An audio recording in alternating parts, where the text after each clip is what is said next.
Good evening and welcome to Tucker Carlson Tonight. We want to start tonight's program with a Fox News alert. Saudi Arabia has confirmed this evening the death of Washington Post columnist Jamal Khashoggi. State-run media in the kingdom is reporting that Khashoggi was indeed killed. They said it happened in a fist fight at the Saudi consulate in Turkey. We'll try to explain what it all means just a minute from now. But first, an update on the facts of the case. Benjamin Hall is in Istanbul with those. Ben? Yeah, hi, Tucker. 17 long days we've waited for this explanation. Now we are getting it today, and only a few days after Secretary Pompeo flew to Riyadh and demanded answers.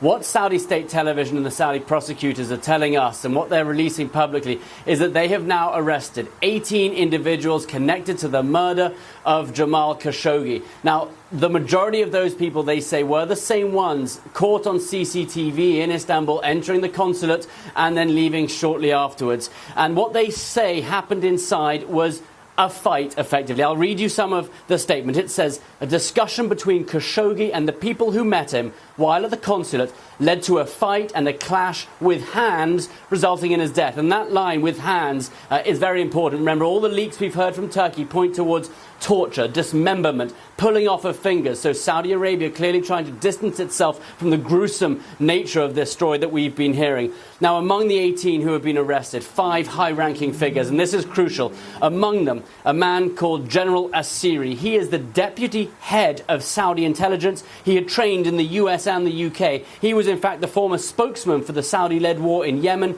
a major figure in Saudi intelligence, and alongside him, a senior aide to Mohammed bin Salman, the Crown Prince. But that is as far as the connection to the royal family goes. In fact, they are denying any involvement. In fact, they're saying that they have to push back on this, completely restructured the intelligence services in light of this. So they are coming with a line of total deniability. Now, Saudi sources also saying that the king himself reached out to President Erdogan a couple of hours before this news broke. He wants to smooth over relationships with that country. The last 2 weeks have been torturous over here, a geopolitical storm, and that he's trying to put to rest. But the bigger question now, can he settle issues with the US? We're waiting for a statement from the White House now. We are waiting for that, but what we have been hearing from on Twitter are a number of senators. We've heard from Lindsey Graham. He isn't believing it. You remember a couple of days ago he came out firmly against Mohammed bin Salman. Well, he has been saying, to say I am skeptical of the Saudi narrative about Mr. Khashoggi is an understatement. So this may smooth over some of the cracks as far as regional politics go. Whether or not it has a lasting issue in the US, we just don't know yet. We are getting breaking news constantly. I'm speaking to Saudi sources. This is the story we were expecting, the sense that this was an interrogation gone wrong. It was sanctioned by someone quite high-leveled, but not in the royal family. That's what we are getting now, and we have to see how it plays out. Is there lasting damage done between the US and Saudi Arabia? We have to see. One big question: where is the body? Who sanctioned it? Why did 15 of them go to the consulate to interrogate one man? Those remain unanswered today, and we will try and bring you all of them as we get them from here. Tucker? Where's the body? Great question. Ben, thank you very much.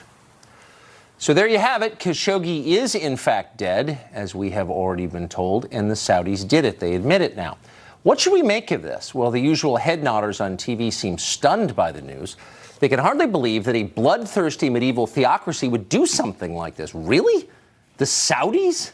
The same people who cut off the hands of thieves and behead adulterers in public parks? The same regime that is currently prosecuting one of the world's cruelest wars in one of the world's poorest countries, Yemen. You're telling me these people murdered a political opponent? Doesn't sound like the Saudis we know. Come on. Of course they did it. We knew they did it. Their only concern was getting caught. Now they have been caught, and they probably regret the whole thing. All of that makes sense. None of it is surprising.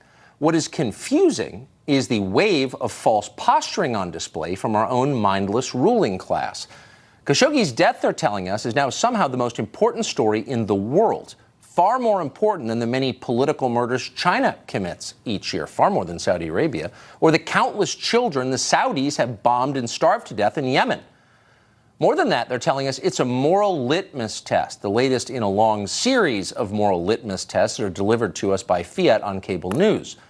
Support this, don't support that, otherwise you're a bad person. That's the message of almost every show. Share my beliefs or you are damned. Now, in this case, it's a little confusing because keep in mind, these are the same people, the ones commanding you to hate the Saudis, who just months ago were uncritically repeating Saudi talking points right from the embassy. Remember when we bombed Syria last spring and bombed it before the year before? Well, the Saudis pushed that. Everyone knew that. It might have been nice to hear that on television. We could have used some media skepticism at the time, but no. Only this show pretty much brought that up. The rest of the press loved it. They love all wars. The more distant and the more pointless, the better. Okay, but spare us the theatrics now.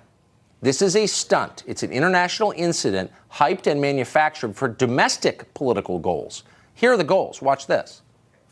The president is completely in the pocket of any other dictators in the world because he admires their ability to basically kill or tacitly allow the death of anybody who criticizes them. When Donald Trump calls the press the enemy of the people, and it's not implausible that the Saudis heard that and thought, no one is going to care. After all, these people are the enemies of the people. And you see it with his complicity, and it is complicity in the murder of a Washington Post columnist by a Middle Eastern thug. Spare me. Meanwhile, today, Congressman Joaquin Castro floated the bizarre theory that Khashoggi's murder was ordered by Jared Kushner. Even CNN seemed confused by this. Watch. Let me get to the point that I think is most disturbing right now. The reporting that Jared Kushner may have, with U.S. intelligence, delivered a hit list, an enemies list, to the Crown Prince, to MBS in Saudi Arabia, and that the prince then may have acted on that, and one of the people that he took action against is Mr. Khashoggi. Just to be clear, Congressman, we don't have, I just want to be clear for our viewers, we do not have that reporting. Yeah, that's a sitting member of Congress who just said that. These are not serious people. They know nothing. They will say anything. They are buffoons. Spare us the lectures, please. We'll have more on news from Saudi Arabia in just a few minutes.